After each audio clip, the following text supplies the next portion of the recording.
Hi, we're here to consult for USA Curling on the importance of safe sport. I'm Joey.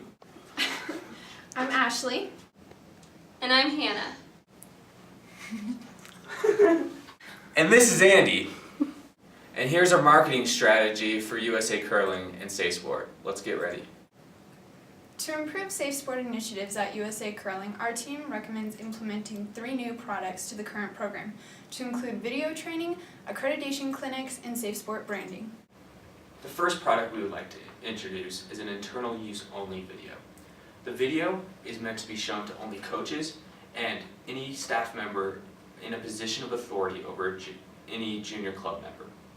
The video is to remain internal only because it's going to be controlled by the NGB itself, by USA Curling. The video is tailored directly to USA Curling, and the message is going to cover a broad aspect of child abuse all the way down to abuse in the sport. The video is to resemble that of a video that is shown in a corporate situation. Whenever a new hire gets brought into the company, there'll be like a loss prevention video, or there'll be a video explaining sexual harassment to them. It's supposed to be along those lines. The video is mandatory for any coach coming into a position with USA Curling, and they have to watch it, and it has to be shown by somebody that is accredited to show it, and we'll get into that later. But first, the video will cover 3 main parts. The first part is child abuse in general, and this is where we're going to move in and introduce Safe Sport and the materials that Safe Sport offers. We're going to introduce the organization, how they can use the resources, how they can come to the Safe Sport website, how they can click in and file a complaint. Then we're going to move into the consequences for violation. Like with the sexual harassment video that we're kind of comparing it to, there is no tolerance for that in the workplace, and so there is no tolerance for child abuse in the workplace. And then there will be a brief section that goes into the rules of the NGB on how they feel about the consequences, or how they feel about child sport, how they feel about child abuse.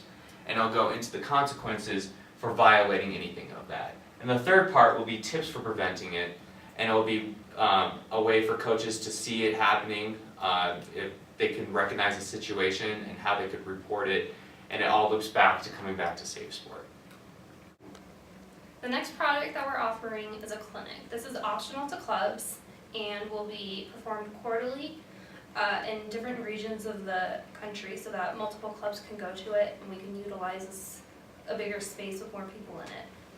There's a few parts to the clinic that will be centered first around the coaches and parents, and then secondly around the athletes. For the coaches and parents, this is going to highlight the abuse issues and bring a more serious tone to the matter. We're going to talk about prevention and education so the parents can look for what they need to, if something's happening for a child, how they can recognize that. For coaches to recognize that from peer-to-peer abuse and what should and shouldn't be done within the sport. For the athletes, we're going to take a lighter approach to this to make them feel more secure in their environment and with coming to an adult with a complaint. They'll be taught right from wrong with a series of different scenarios, what is right and what is wrong from a coach and from a peer, and what is considered abuse. And we want to create a safe environment so that they always feel that they can come and report these issues and they don't have to feel scared or helpless. Included in the seminar is a brand accreditation with Safe Sport. Clubs who participate in these seminars are allowed to brand their apparel and equipment with the Safe Sport logo that follows. This is the logo that people will be allowed to have on their equipment and apparel once they have been accredited and attend the clinics. The reason for the apparel and equipment branding is to get more recognition for Safe Sport out there. Once participants start sporting the logo, fans and parents will see that another club has the Safe Sport logo on them and will be more interested in finding out more information about what it is and possibly coming to one of the clinics. There's also going to be the peer pressure and snowball effect. Hopefully, when the Safe Sport logo is branded onto certain clubs, and hopefully higher level clubs, they'll begin to force smaller level clubs to want to go to the accreditation process so that they don't feel left out. There's also a portion where we would like to involve senior club level teams that are high market and high profile. If they're sporting the Safe Sport brand on their jerseys, then why can't the junior clubs do it as well? So now that we've talked about the products we'd like to introduce for our Safe Sport marketing strategy plan, we also need to talk about how we're going to regulate it and make sure that these products are implemented correctly and that they work successfully. So we're going to allocate 12 USA Curling Safe Sport employees to each one of the major curling associations throughout the country. They'll each be in charge of other clubs and making sure that they stay up to date with their Safe Sport accreditations or even with their internal video.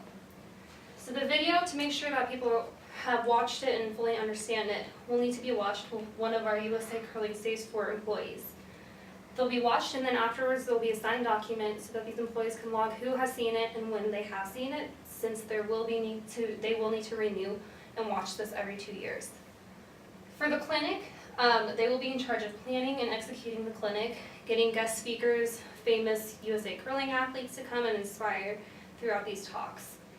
Afterwards, we'll send out a survey just to make sure and find out what people thought about the clinics, what people learned, and what they would have done differently. This will give us an idea of who actually paid attention. We'll throw in a few questions in there to make sure they really do understand what Safe Sport's about. It'll help us understand our demographic for upcoming and for future clinics. Also, we'll need to make sure that every 5 years, each accredited club gets that opportunity to re-certify their accreditation so that they can continue to be Safe Sport accredited club. So in review, our team is suggesting the implementation of a variety of products to the current Safe Sport program at USA Curling.